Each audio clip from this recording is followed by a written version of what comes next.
Welcome. If you click this video, it is either because A, I am drunk. This is vodka with ice. Or B, because you would like to know about my job as a CDO portfolio manager and what I actually do. So, if you're here for B, I can elaborate on that a little bit further in a second. If you're here for A, it doesn't taste too good. Not like my normal vodka. It's a different vodka. It's pretty gross. But hey, like I said, I am. Let me just clear this so I don't look weak on camera. I am a CDO portfolio. Let me just fix the camera. I am a CDO portfolio manager and I work for a very large bank. I will not disclose what I work for simply because if this blew up to the point and something happened, I'd probably get fired because corporate America really does not care about you. So I work at an undisclosed place and as a CDO portfolio manager, there are apparently 8 different teams that do different things. I can only talk to you about 3 because that is the only 3 that I am familiar with. I forgot all of the other 5.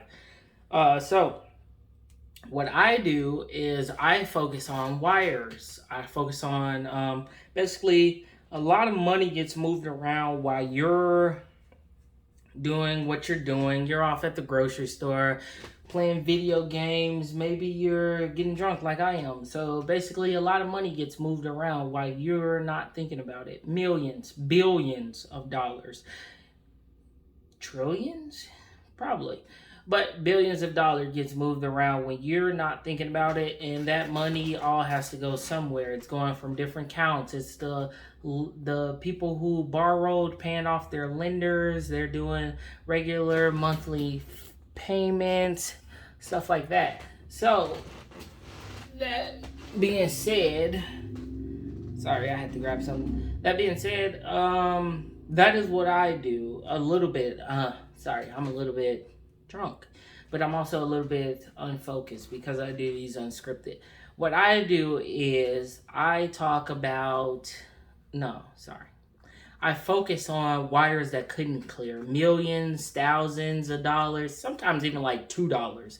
I focus on those wires that didn't clear, where there's a group of people, there's a group of money that came in, and it's like, why did this money come in?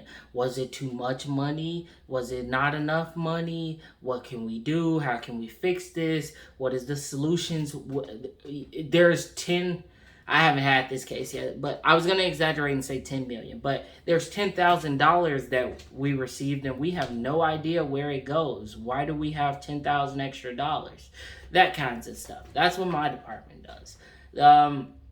There's different departments that focus on loans and whatnot, and they focus more so on the loan itself. Surprise, surprise, as you can hear. They focus on, did the loan change? We look at things like LIBOR rates, which, if you don't know, is the London International Banking something rate. I forget, office rate maybe. And then we focus on like the prime rate, which if you're an American, you might know a little bit more about, or vice versa. I'm not sure what you do, but the prime rate is basically a rate that we set as a government. We have like a non-political party who basically makes monetary policy, and they set a rate at which banks can borrow from them at a certain percent interest. So basically, if the prime rate is, let's say, 2%, banks need to, if banks were to borrow from the Federal Reserve, they would need to like pay 2% interest, which means if they're loaning money out to you, you're going to be paying more than 2% interest, more than likely. But that's an example of what the prime rate is. It's set by like a fiscal party, separate from all of the other branches of government and they literally only focus on monetary policy. LIBOR rate is set kind of by like a number of different countries. I can't exactly get too specific on it because I'm not that knowledgeable about it. I can't pretend like I am. But yeah, so back to the people who focus on the loans. They basically update things. They look at this loan. Oh yeah, the rates changed. I need to change the rates on this loan. You might be used to a fixed rate of something, or you might be used to a floating rate. So some people, especially if you had student loans or something like that, you might be a little more used to like a floating rate where you pay the rate based off what is money worth in like your area. So your rate can go from like 0.5% to, if the economy collapsed, it could go up to like 50%. It's pretty free reign. And there's some negatives and some benefits to that. Basically, one of the positives is if you're in like a slow economy, the rate's kind of lower. That way, so take for instance, everything that's been happening, rates kind of lower. That way, with that floating rate, you wouldn't be paying 7% no matter what. Instead, you might be paying 2% now because the economy is a little bad. But it's been recovering and everything like that. So that is kind of how that rate goes. But yeah, that's the floating rate. Some of them are fixed rate where they stay that, and some of them are LIBOR, which kind of acts like that floating rate. Uh, the loan people, they talk about that, they update it. The reason I brought up floating rates was because they update these rates and stuff, and because they update these rates, the loans have to be changed, things have to be recalculated, and basically our whole thing is collateralized debt obligations. I believe that's what the CDO stands for.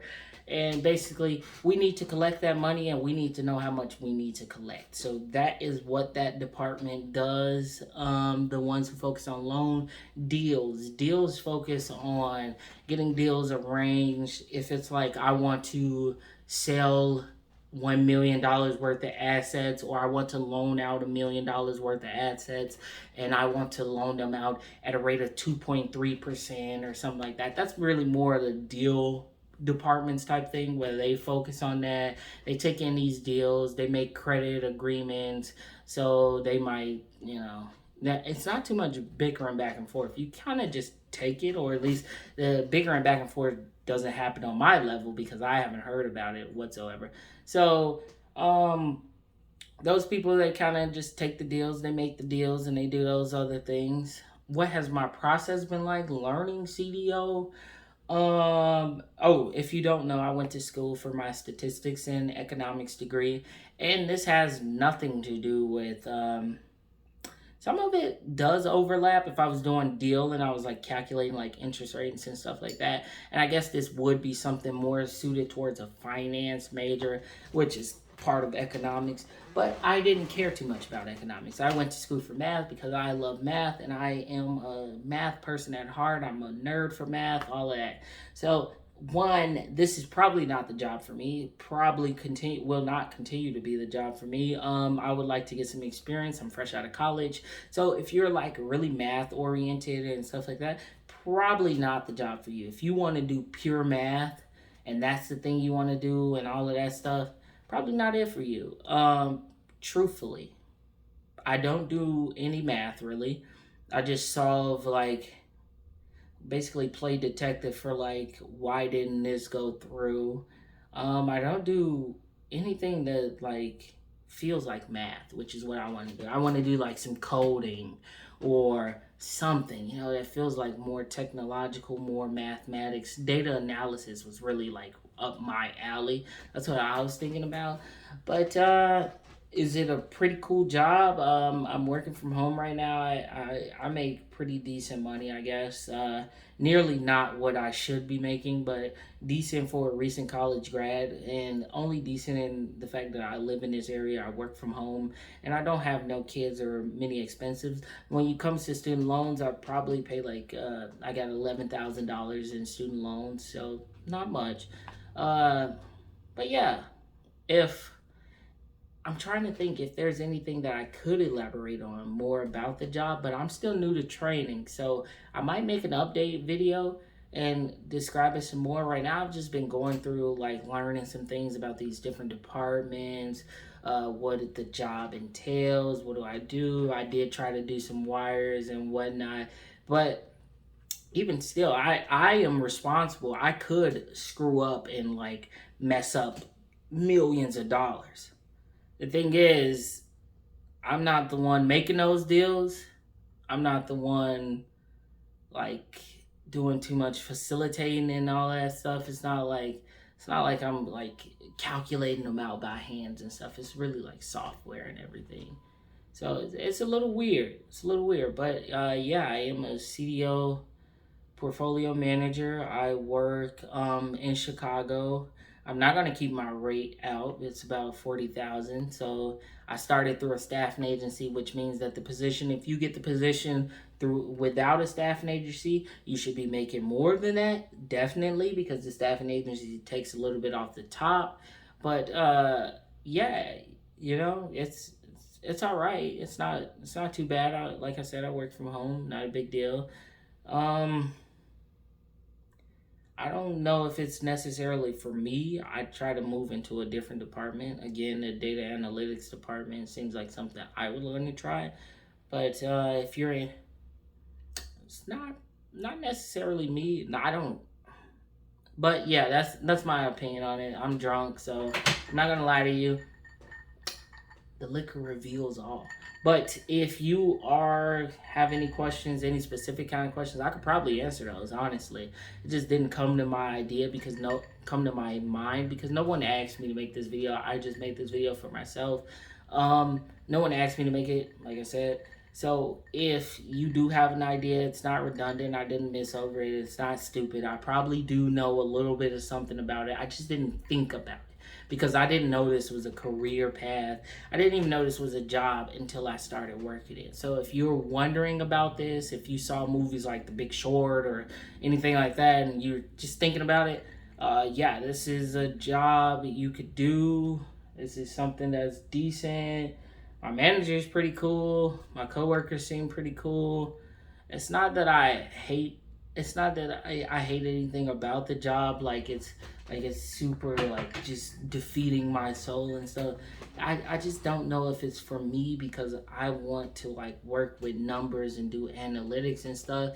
And this kind of leans more so towards that finance stuff. It's part of the reason why I didn't want to become an accountant or anything like that. Oh, perfect. If you wanted to become an accountant, this is definitely one of those jobs that you should consider.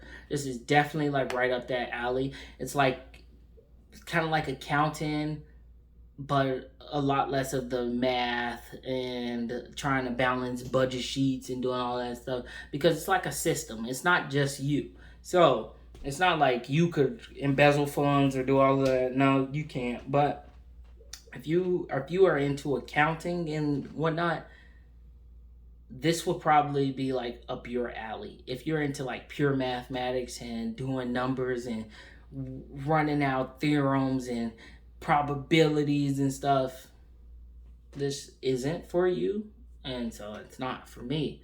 But that's all I have to say. If you made it to this point of the video, honestly, I can't do anything but thank you. You're great, and this sip is to you. Ah, that was awful. But that's how much I love you because you stuck around. Anyways, give a like, talk. I've had so many experiences. You can ask me anything. Peace.